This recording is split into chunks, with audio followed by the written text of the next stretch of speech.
Good morning, everybody. It is Friday, March 19th. This is in case you missed American history.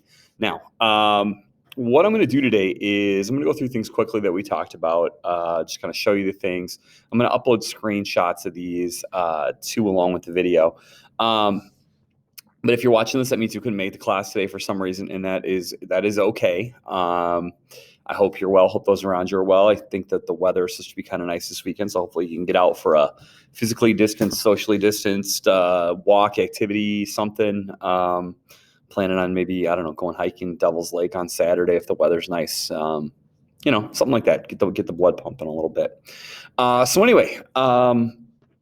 Basically, what we did today is we covered the Vietnam War and the end of the Cold War. Now, if you're watching this and you're like, "Whoa, how did you do that?" That's like 15 years apart, whatever. We're gonna go back and hit the 50s, 60s, 70s, 80s, 90s, modern next week, and hit some of like the big things that happened in each decade. So don't feel like we're skipping over everything because we're not. Realistically, what I'm going to do today is I'm going to show you guys these slides. Here's a slide that we talked about the Vietnam War. Again, ran through how it was a proxy war. It was a really complicated war because public opinion was very important during it, and public opinion was really, really swayed by television reports and the way the media covered the war. And generally, people started to question like why we were there. Also in the States, protests were sometimes met with violence, like Kent State University shootings. And overall, the war was relatively unpopular with the American public.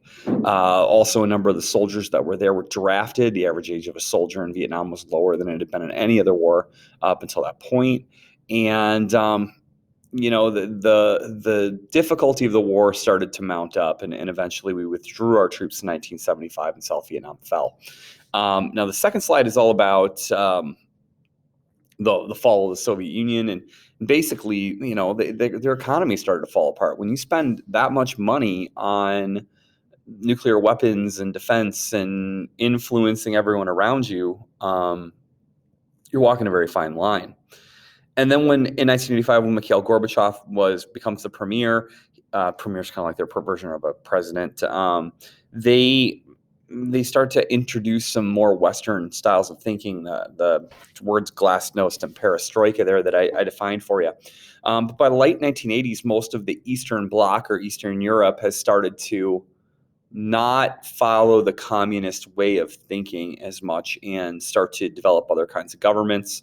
An attempted overthrow of Gorbachev happens, but he's able to keep control of the government. And finally, in 1991, the Soviet Union isn't the Soviet Union anymore. It becomes the Russian Federation, and they change the way they do things, and our relationship gets a little bit better. And it's been a little, it's up and down. It always is, but there you go. Now, that's really all I'm going to cover on the slides today. I went through things in probably way greater detail in class. No offense, but I'm looking at these and they're not getting many views, aside from if Nora is watching this to get the first 20 seconds.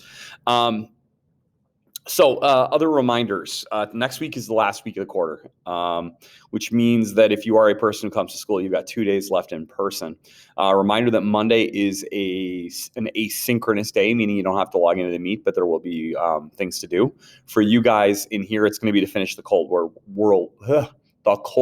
work if you do not have it done already. All right, so that and get yourself caught up, okay? In other news, like I said, I'll take late work up until the end of the day on Friday next week. So if you owe me anything, get that done. If you owe me the Civil Rights Project, that has to be a priority. So please make sure you get that done too. If you have any questions about anything, please let me know. I'm more than happy to help. I will load this and the screenshots, help you guys out.